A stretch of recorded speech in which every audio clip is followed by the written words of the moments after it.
அதை மனதில் வைத்து அவர் நானே மறந்துட்டு இருந்தேன். அப்போ அன்றிலிருந்து ஒரு ஃப்ரெண்ட்ஷிப், ஒரு ஃபெலோஷிப் ஏற்பட்டது. ஒவ்வொரு மாதம் அமாவாசை டைம் தான் இந்த விச் கிராஃப்ட் பிளாக் மேஜிக்லாம் பண்ணுவாங்க, மந்திரம் தந்திரம்லாம் பண்ணுறது. அந்த நாட்களில் அந்த மாதிரி கூட்டத்தில் இவர்கள் வந்து பாடுவார்கள், வாசிப்பார்கள். இவருடைய அத்தையை நல்லா பாடுவாங்க.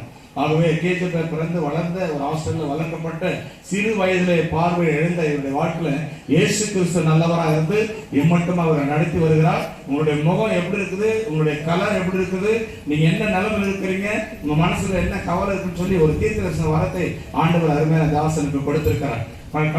முதல் நாளிலே சாட்சி சொல்ல வேண்டியது இருந்து 3 பேர் சாட்சி சொன்னதுனால அது மாறி போனது. இன்னைக்கு அவர் செய்தி கூட கொடுக்க வேண்டிய ஒரு நிர்பந்தம் இருந்தது. நல்ல ஒரு செய்தி கொடுக்கிற தேவ மனுஷன், பைபிள் காலேஜ் முடிச்சிருக்கிறார்.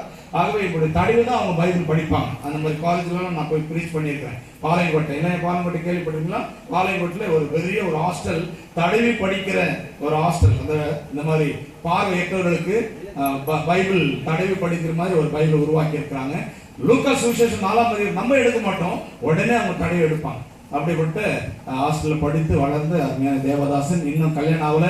ஒருவேளை நம்ம ஊர் மாப்பிள்ளை மருமகனா வந்துட்டா கூட நம்ம சந்தோஷமா கரங்களை பார்க்கலாம். யாராவது வாலிட்டு பொண்ணு கொடுக்குறவங்க இவரே நிறைய கோல்டு சில்வர் வச்சிருக்கிறாங்க. அப்படி யாராவது நீங்க கட்டுற மாதிரி இருந்தா நம்ம கூட ஊர் மருமகனா இவரை மாற்றிக்கலாம். கட்டுறதுக்கு பயமுண்டாகட்டும். இவர் நிறைய பேசுவாரு. அவங்க டைம் இல்லை, ஊழியக்காரர் வந்திருக்கிறாங்க. ஆண்டவரை நாம் பயன்படுத்தும். அருமையான போதகர் மஞ்சு அவர்கள் நல்ல ஒரு பாடக்கூடிய பாடகர், அதோடு கூட செய்தி கொடுக்கிறவர், அதோடு கூட நல்ல ஒரு மியூசிஷியன். ஆகவே இன்னைக்கு ரொம்ப கவலை ஆயிடுச்சு. ஸ்டேஜ்ல இருந்து என்ன இறக்கிட்டீங்களா அப்படின்னு பின்னால போய் உட்காந்துட்டார். நீங்க எப்ப எங்க ஆட்டுக்குள்ள எங்க வீட்டுக்குள்ள இருக்கிறீங்க? ஆண்டவர் உங்களை மறக்கல, உங்களை மறக்காத உள்ளங்களை வந்திருக்கிறார். ஒரு 5 நிமிடம் உங்களுடைய அனுபவ சாட்சியை சொன்ன பிறகு டைரக்டர் நம்ம ஆண்டவருடைய செய்திக்கு போகலாம். யாவரும் கரங்களை தட்டி வாழ்த்தி ஃபர்ஸ்ட் மஞ்சள் அவர்களை நாங்கள் வெல்கம் பண்ணுறோம். தேங்க்யூ. ஹல்லேலூயா, ஹல்லேலூயா. பிரதர் கொஞ்சம் எக்கோ கொடுத்துங்க. ஹல்லேலூயா. ஓகே, நான் ஸ்டேஜை பார்த்து விரும்புவதில்லை, ஸ்டேஜை விரும்பினாக்கா என்ன ஆகிடும்னா நமக்கு பேட்டு வந்துடும். ஹல்லேலூயா.